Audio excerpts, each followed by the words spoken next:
All right, hello and welcome to this training. As you can see from the title, what we're going to be covering today is how to achieve anything by hating your life. And as you can see from the overview, what we're going to be talking about more specifically is the pain threshold principle, burning the boats from hatred to hunger, the review, and then the action items for the day or the next few days. Now, before we get started, if you like content like this, make sure to subscribe, make sure to like the video, comment below to let me know what you'd like to see next.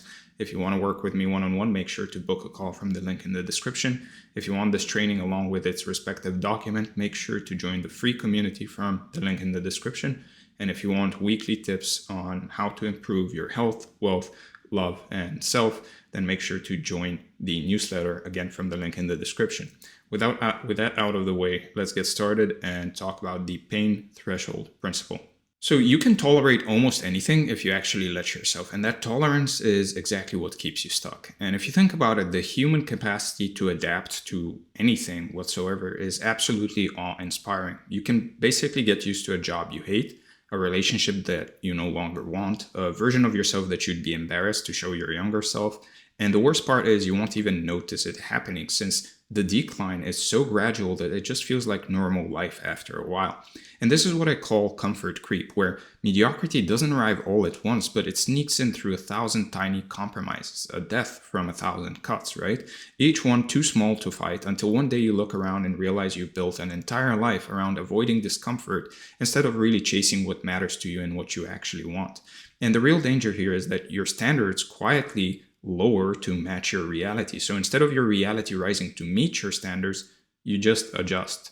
And you call it being realistic or growing up or whatever story helps you sleep at night. And we've got more tools than ever to really numb ourselves to this gap. And some people do it with scrolling, others do it with drinking, others do it with drugs, others do it with binge watching or staying busy with things that feel productive but aren't, all of which just delays the reckoning that's eventually coming anyway. So people genuinely do not change until the pain of staying the same becomes greater than the pain of changing. Which sounds obvious when you say it out loud, but most people never actually reach that threshold because they keep finding new ways to make their current situation bearable. So the solution then is to stop making it bearable, right? To actually let yourself feel how bad it is, to remove the numbing and the distractions and the comforting lies and just sit with the reality of where you are. Because even though it's uncomfortable, that discomfort is trying to tell you something important. Your dissatisfaction is data, it's feedback, it's your deeper self telling you that this isn't the life you're supposed to be living. And if you keep muting that signal, you're basically not ignoring the only thing that could actually get you out of there. So hating your life, and I mean really admitting that to yourself, is actually one of the most honest things that you can actually do, because most people spend enormous amounts of energy pretending things are fine when they're not. And that pretending is what takes a toll that compounds over time. And you can just look around and see that this is true. Most people in some way or in one way or another are numbing that realization that they're actually dissatisfied with their lives. And the reason why they're numbing that, or the reason why they don't want to look in that direction, is because once they do look in that direction and once they admit that to themselves, they actually have to do something about it, which they know is going to be difficult. So they'd rather not even look in that direction. So what you're really feeling when you hate where you are is really the gap between your current reality and your actual potential. And that gap is painful precisely because some part of you knows that you're capable of more, which is why the dissatisfaction won't go away no matter how much you try to rationalize it. So there's actual clarity in the hatred if you're willing to look at it, because it shows you exactly what's misaligned, what's not working, what needs to change. And most people would rather stay confused than face that kind of truth directly. Again, because it's difficult, because then they would have to actually take action. And so saying I hate my life out loud, even just to yourself, is the first crack in the wall. And once that wall starts to crack, the light gets in and you can't unsee what you see, which is why people avoid saying it in the first place. Now, I'm not saying you have to say this verbatim, like I hate my life out loud, but admitting to yourself that you're actually dissatisfied with where you are and letting that feeling land fully without distracting yourself, without numbing that, is what you need to do. And this is me giving you permission to feel it fully, to stop pretending, to drop the gratitude performance and actually acknowledge what's not working. because you can't fix what you won't admit is really broken. And you've been protecting yourself from a truth that could actually set you free.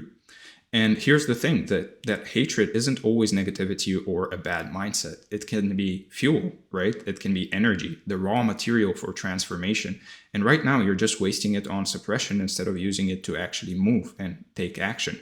So your job is to reach that pain threshold honestly, and to let the weight of where you are actually land on you. Because once it does, once it really hits, staying still becomes impossible, because you have that healthy internal pressure now instead of external pressure. And the most dangerous place you can be is comfortable enough, which is this zone where things aren't necessarily great, but they're not terrible either. And that middle ground is where dreams basically go to die, because there's no urgency, there's no desperation, there's nothing really forcing your hand. And this is how most people end up living lives of quiet mediocrity, not because they lack talent or opportunity, but because they never got uncomfortable enough to actually do something about it. And they'll tell you that they're content, but what they really mean is that they've given up on wanting more. So comfort is like quicksand, but it is disguised as stability, because it feels safe, but you're actually sinking slowly the whole time. And by the time you realize what's actually happening, you're already too deep to easily pull yourself out of it. So this section is really about waking up, right? Letting yourself feel the full weight of your situation and using that heaviness as that thing that finally gets you moving, because the alternative is really sleepwalking through a life that was always meant to be so much more than this, right? And one more thing on this, which is that there's a difference between suffering and suffering well. And most people suffer in ways that don't lead anywhere. They just loop through the same pain without ever converting it into motion, which is basically the worst of both worlds. Now, the action to take here is to really weaponize your suffering, to let it improve you, better you, right? To motivate you instead of just wearing you down. And that requires a kind of intentionality that most people never really bring to their pain because they're too busy trying to escape it. So suffering with direction becomes transformation. Suffering without direction just becomes damage. And the only difference is whether you're actually pointing that energy at something or letting it scatter everywhere. So the choice isn't whether to feel pain, because you're going to feel it either way. We're human beings. We all go through some form of pain and suffering. The choice is whether that pain moves you somewhere or just keeps you stuck in the same cycles forever. And now you get to decide which one is going to be. So let's talk about burning the boats. So once you've actually felt how much you hate where you are, the next move is really to eliminate any possibility of going back.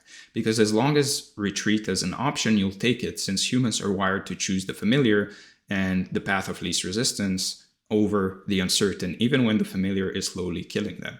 So your ability to tolerate your current situation is what keeps you trapped in it, which sounds backward, but it's true, because every time you make it just bearable enough, you remove the pressure that would have forced you to actually leave.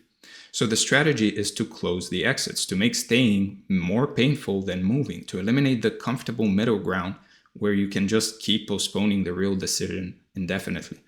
And this is basically the Cortez move of burning the ship so that there's no way back. When retreat isn't an option, your brain stops looking for escape routes and starts looking for ways forward.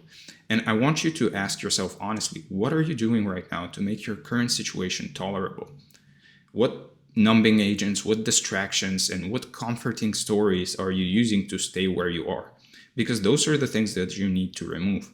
And you can think of it as scaffolding that's holding up a building that basically needs to fall.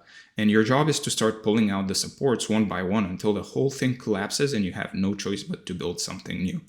So every compromise you make with mediocrity is really a vote for staying stuck. And every time you say it's not that bad, you're basically extending your sentence by another day or week or month or year, whatever it is. And at some point, you have to stop being complicit in your own stagnation. So there's this idea that commitment means really trying very hard, but actually real commitment means making the alternative impossible, which is a completely different kind of energy because it removes willpower from the equation entirely.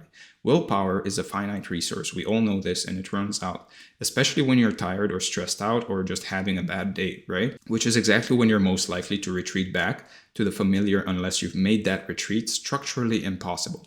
So the move is to build structures that commit you even when your motivation is gone. Things like public declarations or financial investments or telling people who will hold you accountable or quitting the job before you have the next one lined up. Whatever it takes to basically make going back harder than going forward.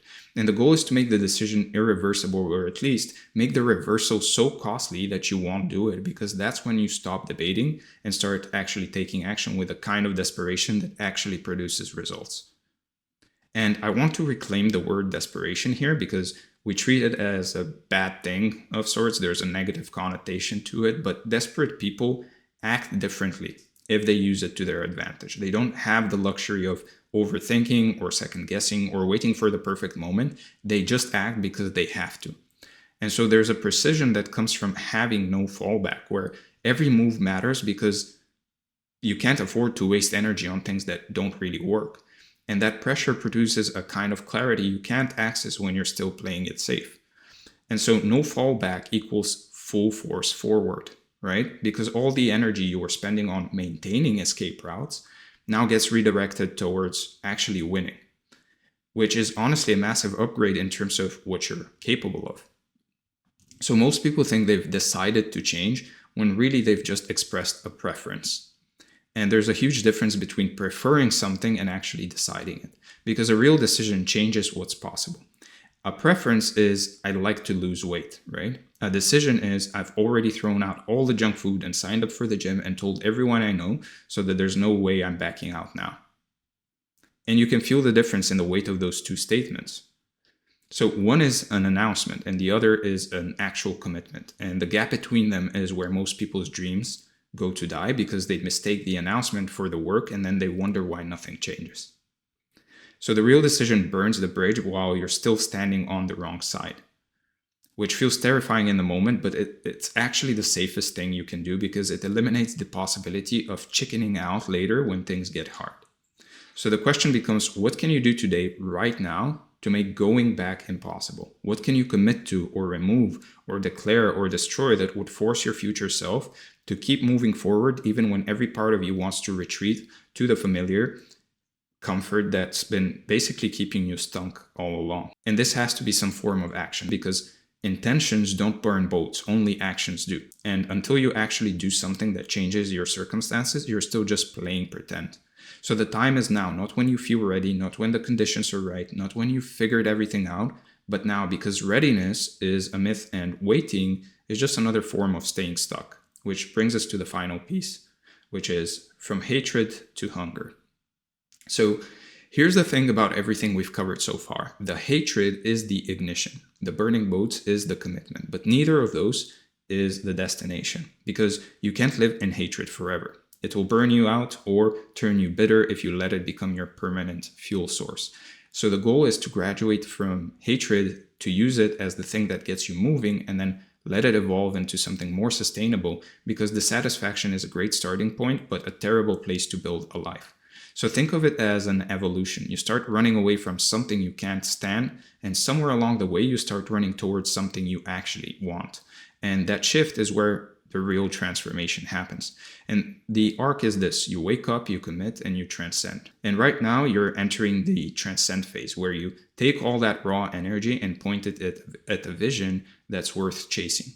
And this is where the real alchemy really happens, where you take the darkness you've been carrying and all that frustration and resentment and I deserve more than this, and now you channel it into something directional, something that builds instead of just destroys.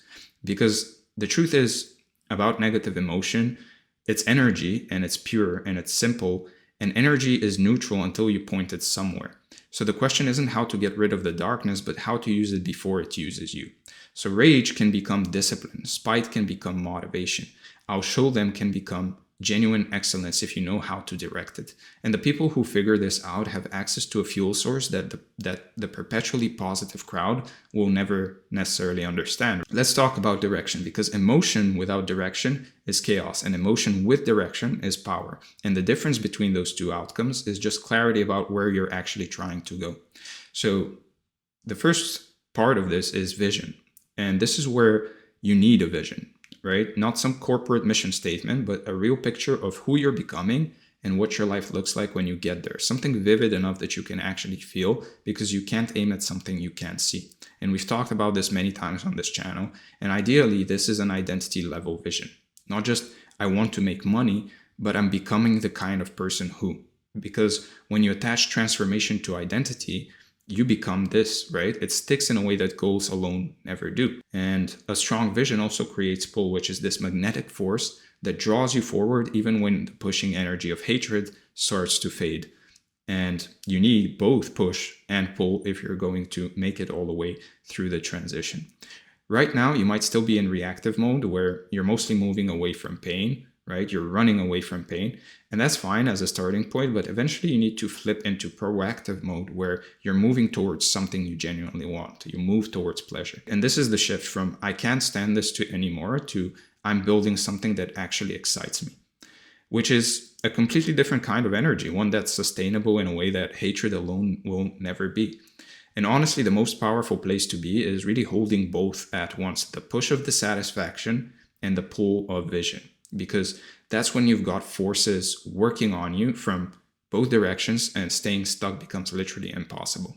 So there's one more piece here that I want to land, which is that the goal is transmutation, actually converting the darkness into light instead of just suppressing it or pretending it isn't there. The word I keep coming back to is alchemize, which means you take the raw material of your pain, your anger, your this isn't good enough, and you transform it into focused action, creative output, relentless forward motion towards the life you're actually supposed to be living. Because the alternative is that you waste all that energy on venting, complaining, staying better, replaying old stories, and none of that moves you anywhere, right? It just keeps you stuck in the same emotional loops while your life continues to pass by. So direct the energy at action, not at rumination, because action produces change and rumination just produces more rumination. And you don't have unlimited time to figure this out. And what I want you to understand is that this whole process is a redemption arc of sorts, where the hatred that feels like your enemy right now becomes the thing that saves you, because it's the only force strong enough to break you out of the comfortable prison you've built around yourself. And that hatred is a gift if you treat it that way. It's your deeper self screaming that you're meant for more than this, and the only real failure would be to ignore that signal and go back to sleep. So now you move forward with the fire of where you've been and the vision of where you're going, and you let those two forces carry you into the life that was always waiting for you on the other side of this transformation. So let's go over the review. We talked about the pain threshold principle, burning the boats, from hatred to hunger, the review, and finally your action items for the day or the next few days. First, identify exactly what you hate about your current life and be brutal about it. Write it down without filtering, without softening, and let yourself feel the full weight of where you are so that staying still becomes genuinely intolerable. And then choose one thing you can do today to eliminate the possibility of retreat, something that commits your future self, and do it before the fear talks you out of it. And finally, take the energy you've been spending on frustration and resentment and point it at a clear vision of who you're becoming. Then move towards that vision with the urgency of someone who can't afford to wait any longer. With that said, I hope this training was valuable. I hope it helps. If it did, make sure to like the video, subscribe to the channel, comment below to let me know what you'd like to see next. If you want to work with me one-on-one, book a call from the link in the description, join the free community from the link in the description, and sign up to the newsletter again from the link in the description. Again, thank you for being here, and I'm going to see you in the next one.